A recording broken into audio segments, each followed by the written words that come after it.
Hello everyone. Today is a very special episode, my 100th episode, and we have a very special guest with us today, Dr. Jennifer Bryant, who is an entrepreneur, is an author, and has done amazing work helping professionals overcome and achieve professional success. So with that, I will let Dr. Jennifer quickly introduce herself. Go ahead, Dr. Jennifer. Thank you. First and foremost, I always do this because my mom used to always tell me to thank others. So thank you for the opportunity to appear on your podcast. I feel honored to do so. And yes, I am Dr. Jennifer Jones Bryant, and I'm known as the fire thrower. I'm always out there igniting fire in others.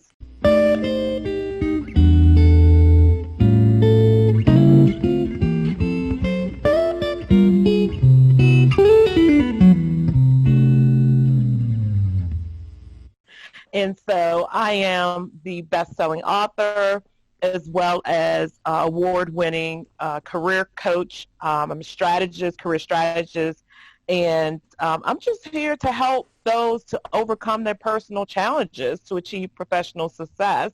And I do that through by way of coaching, but I also help folks get professionally developed by critiquing their resumes, updating their resumes, taking them through interview prep, as well as giving them strategies so they can get hired or get promoted. Fantastic. Thank you once again to being part of this podcast, Dr. Jennifer. I really appreciate that. Now, I think you're wearing two hats right now at the same time. You're an entrepreneur as well as you work. So it's a very interesting challenge to overcome. I have done that for a while and I know it's not easy.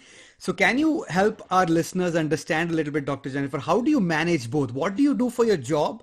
And how do you do this coaching as well? Oh my goodness. Yeah. So it is a challenge. And let me say this. I recently retired from the federal government after nearly 31 years.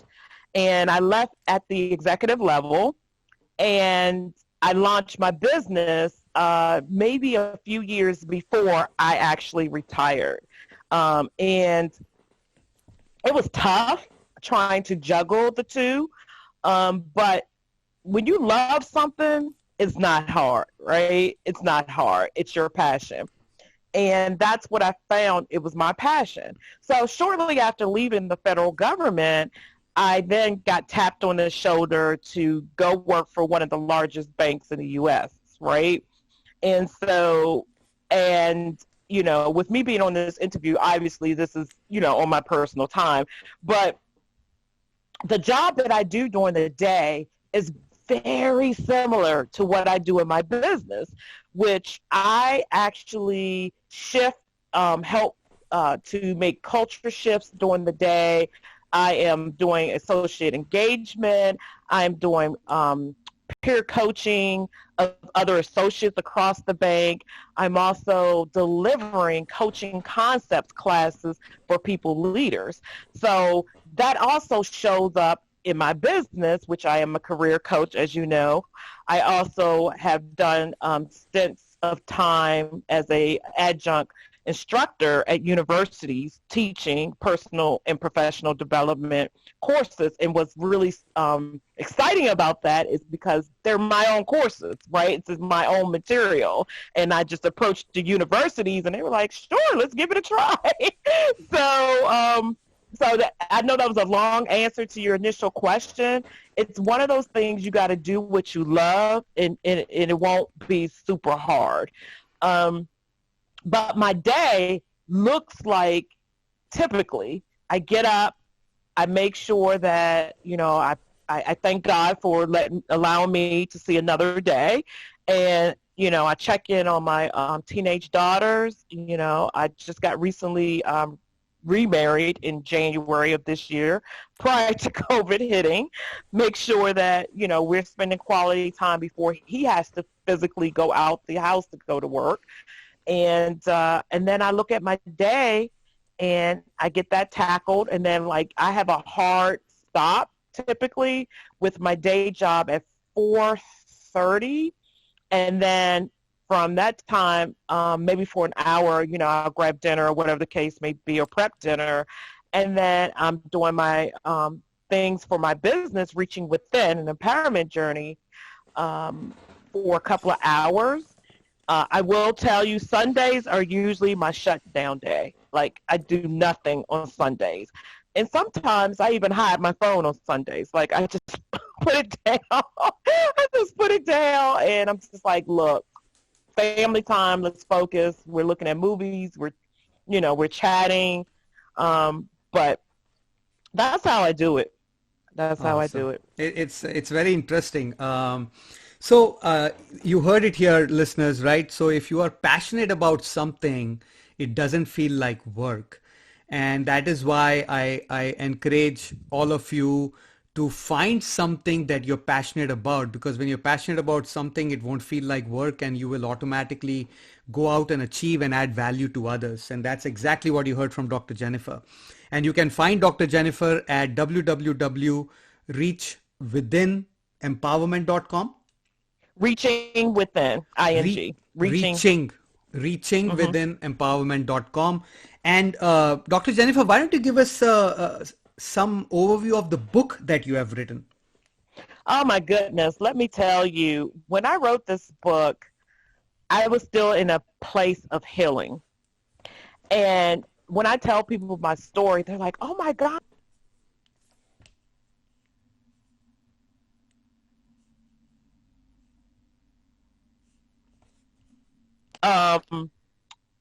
Let me share a quick overview. I wrote my book from a place of healing to help others heal. I actually lost my dad when I was 5 from a terrible construction accident. When I turned 17, I was in high school. My mom actually suffered from mental illness. So it was so extreme and so severe.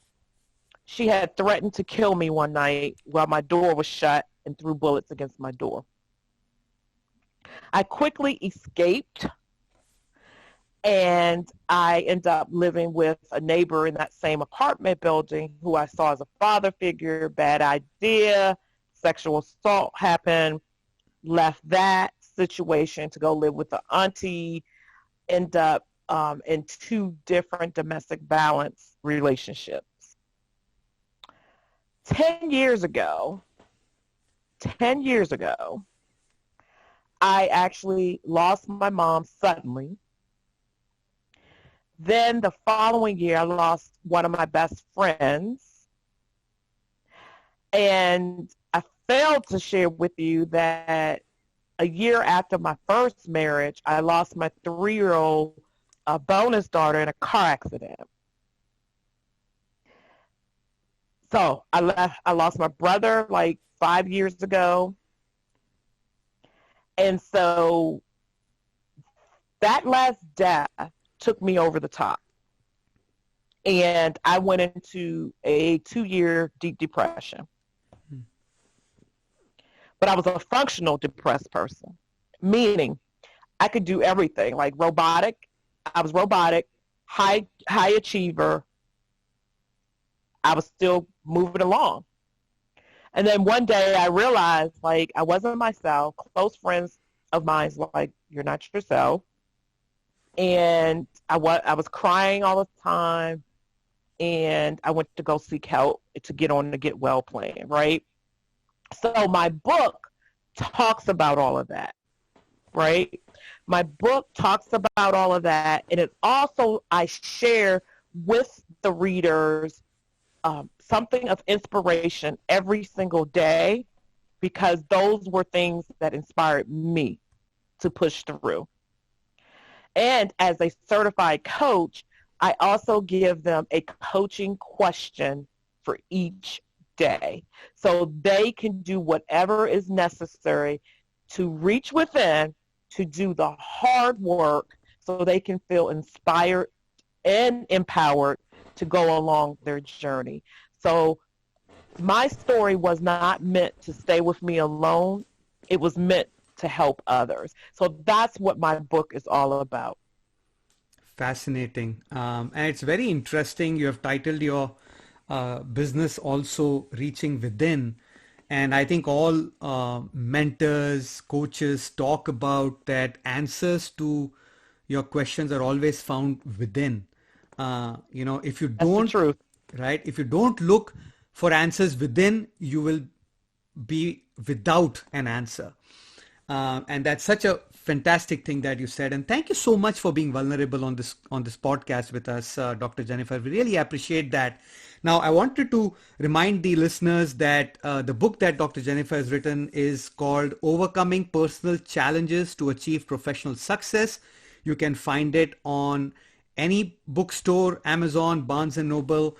Please take a look at it. It's a very, very good book, and it will really help you find your passion from within and help you move forward in life and in your professional career if that's what you're looking for. Now, it's your journey has been personally very challenging, Dr. Jennifer, and you are a doctor, and I'm assuming a non-medical doctor, which means you have put in a lot of heart and soul into education. Oh my God, yes. Yes. Yeah, Yes. and obviously you have written a book, and you have decided to share what we call, share your mess or convert your mess into a message, and you That's have done right. that. Right, and it's not easy. It takes a lot of courage to be vulnerable in front of the world while providing value to them. So many things have happened in the past, Dr. Jennifer. Is there one or two trigger points that you remember that kind of put you on the edge, saying that, now is the time for me to share this with other men, women out there so that they can learn from this and find their passion and truth? So the trigger I will say is this. I mentioned that my brother passed away approximately 5 years ago, and I had the fortune of spending the last 30 days of his life with him. We didn't know it was his last 30 days. That's the thing. We did not know that. But we talked about everything under the sun. And I visit that hospital every single day. And one thing for certain, he left me with the hope of live your life now and live to the best ability. Don't go through life being unhappy. And that hit me in so many ways because I actually ended an 18-year marriage. And started a whole new chapter. And at that point, too, it said to me, I need to leave a legacy. I'm a change agent, and I want to leave a legacy. What does that look like?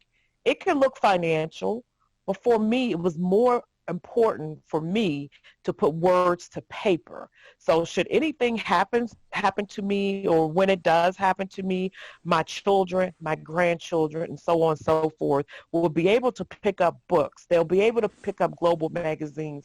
They'll be able to see the impact that I've made in the community, to say, okay, she made a difference. It was not all about her. It was about the difference that she can make in others by helping them to reach within. Because there were many dark days I had when I had to constantly repeat to myself, reach within, reach within, reach within. So his death served as a trigger for me. And I also, that also helped me to discover, like, okay, I don't need to work in the federal government anymore. I've done my time. At that point in time, I was still in my 40s, and I said, okay, it's time for me to also look at my next chapter in terms of employment and to do something that I really enjoy. Don't get me wrong. I loved my 31 years of government service, but you only could do so much, right? You're restricted by rules and all of that. So what I love about working at the bank, I can show up as my true, authentic self, my whole person. They love the community work I'm doing. They're like, bring that here, bring that passion here. So, but yes. Amazing, amazing. So I think the death of your brother was one of the tipping points for you. And obviously you are not only an executive coach, Dr. Jennifer, you are a resiliency coach as well. And Yes. isn't it's pretty apt because of how resilient you have been through your life, not only to Mm-hmm. overcome the personal tragedies and the unfortunate incidents, but then also to take that step further to continue to educate yourself, to provide knowledge to yourself and build that credibility that suits you so well now in your coaching business. And I think that is pretty impressive of what you have Mm-hmm. done, and I think is very encouraging to our listeners, to go about doing that if that is what they aspire to be. Very fascinating. So you are an executive coach. You teach people, how to get promoted, how to move forward in their career. You also teach them, how to set up their own businesses if they have to, by providing them the right coaching. So that is very good. Now, let me ask you this, Dr. Jennifer, and this is something that I ask all my guest speakers. You know. What is, they call it that, wisdom or knowledge is always, hindsight is always, 2020.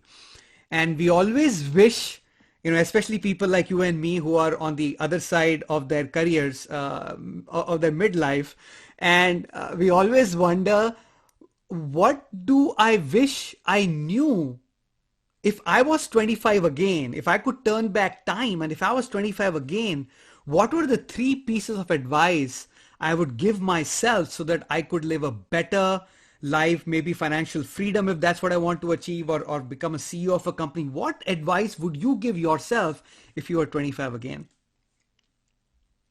Oh my goodness. If I was 25 again, I would really seize the fortune of having several mentors in my life, like really asking for more help and not being,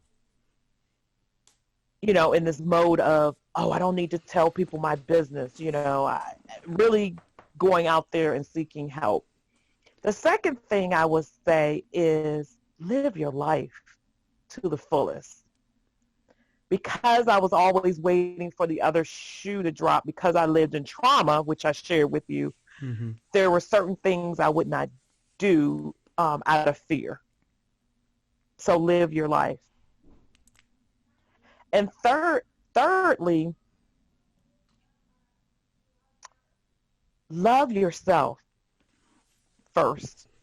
Not in a selfish way, but find out what it truly means to love yourself so you'll know exactly what love looks like. Right? Fascinating.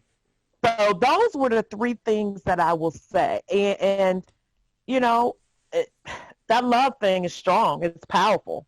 And I talk about it all the time.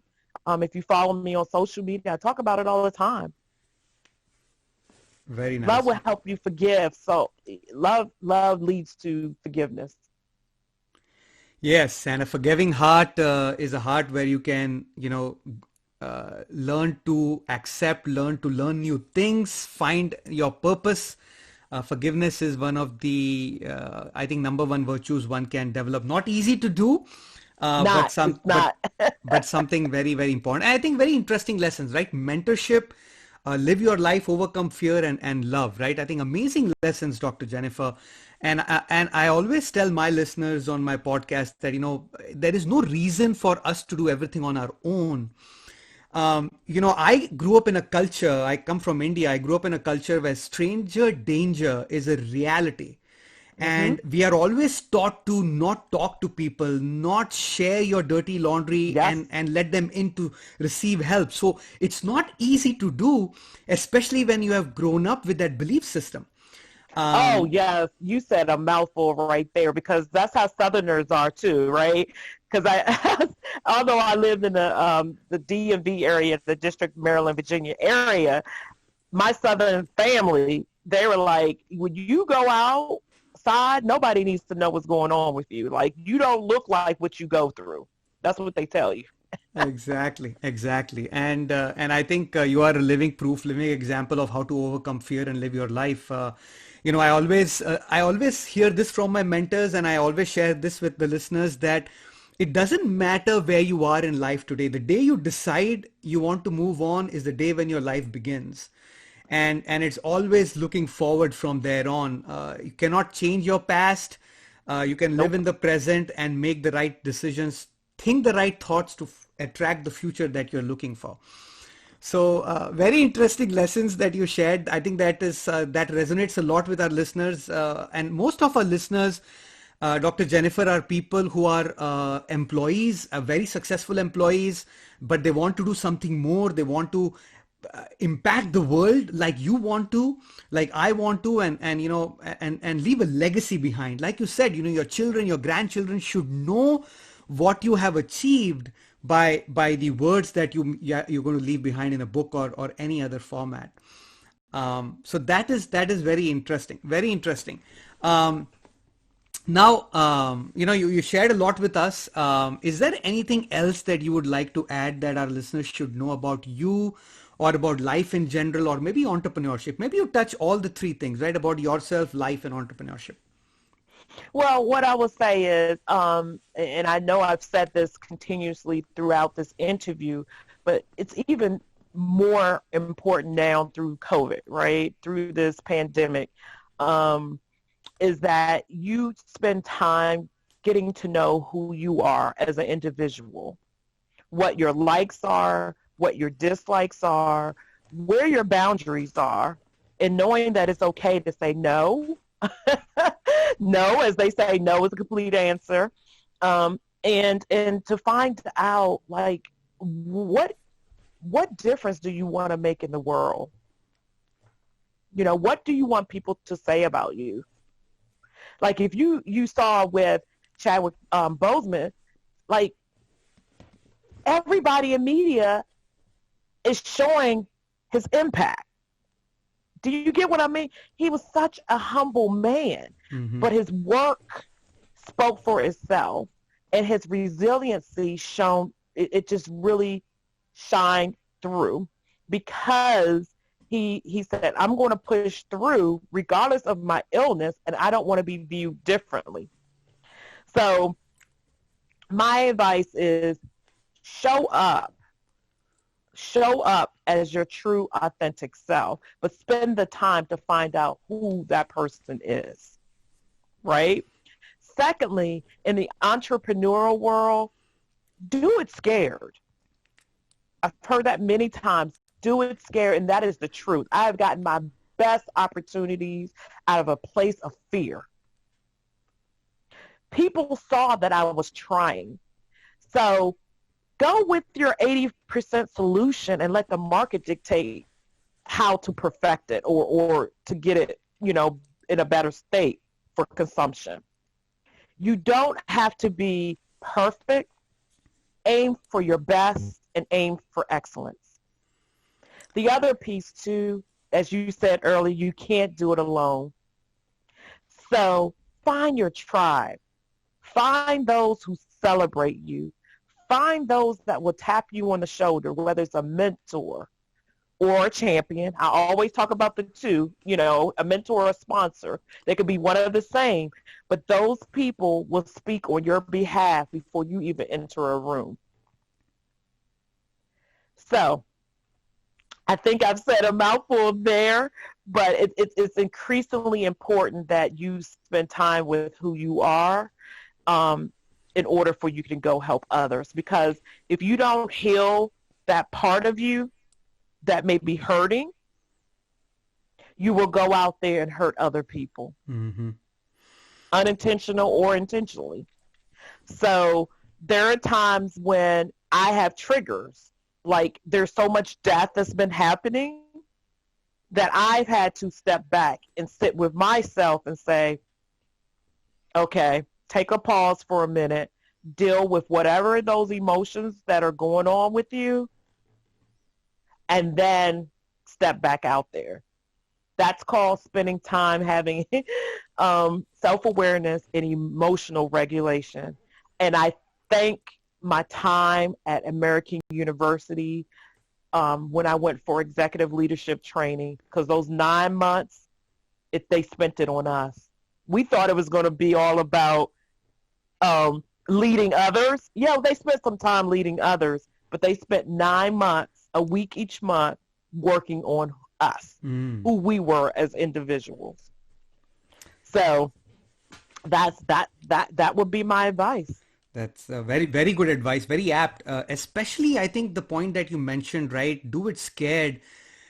And that's very important. I want to connect the dots for the listeners. What you mean by that, in my opinion, is, when we are employees, and I've been in the corporate world for 21 years, and you have been much, much longer than I have. We get trained to do everything as perfectly as possible. Failure is usually not an option in the employee world. And because of that, it's a lesson learned. Yes. and because of that, we are trained mentally. Our belief systems we look at failure as negative, right? And in the entrepreneurial world is completely different. Failure and success are companions. There is no success without failure. And I think that is what you mean. Do it scared. Don't have to know the exact answer, as long as you're willing to put yourselves out there with true, authentic attitude and true, authentic self of providing value to others. Then I think you will find your tribe, because you'll always attract who you are, not what you want. Absolutely. You said a mouthful right there. Absolutely. It's very interesting. Our belief systems and mindset, thought process is very similar, because, we are both in this coaching environment, coaching world, and have come with this so much corporate experience. So that is very interesting. Now, Dr. Jennifer, one thing I would like our listeners to know, if you're a resilience coach or an executive coach, if our listeners want to find you to seek your services, what is the best way to reach out to you? And who are the kind of people you think are your ideal clients that you could help? So my ideal client is one who knows that they need help. That sounds very simple, but not necessarily, right? Yeah. So that's why I have like a 15-minute discovery call to just chat. I can determine within that 15 minutes whether or not they are coachable and open to the process, in terms of having an accountability partner, in terms of having someone to help them to reach within, to have self-discovery, and then whether or not I'm a good match for them. So it's a good situation during those 15 minutes. So ideally, I want someone who's open to the learning process. Now, I could be reached at, they could email me at jennifer@reachingwithinempowerment.com. That's my email address. And then my website, which you mentioned before, is www.reachingwithinempowerment.com. And they will see on my website, I also have my book there, and as well as other anthologies. And then I have some ebooks as well. They're as low as $9.99 or $10. And they focus on personal professional development, as well as how to win as an entrepreneur. Fantastic. So there you go. Very special episode for me, the 100th episode, and it would not have been anyone else better than Dr. Jennifer talking to us about how she overcame her personal struggles, her personal trauma, to lift herself through education, and now teaching others of how to uplift themselves in their careers and in the entrepreneurial world.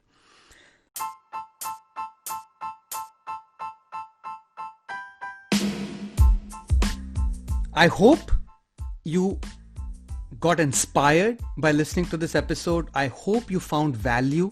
And if you did, share this podcast with someone you believe would benefit from listening to Dr. Jennifer, listening to this podcast. Remember, you have unlimited potential. Own it. Thank you for listening. Until next time, take care.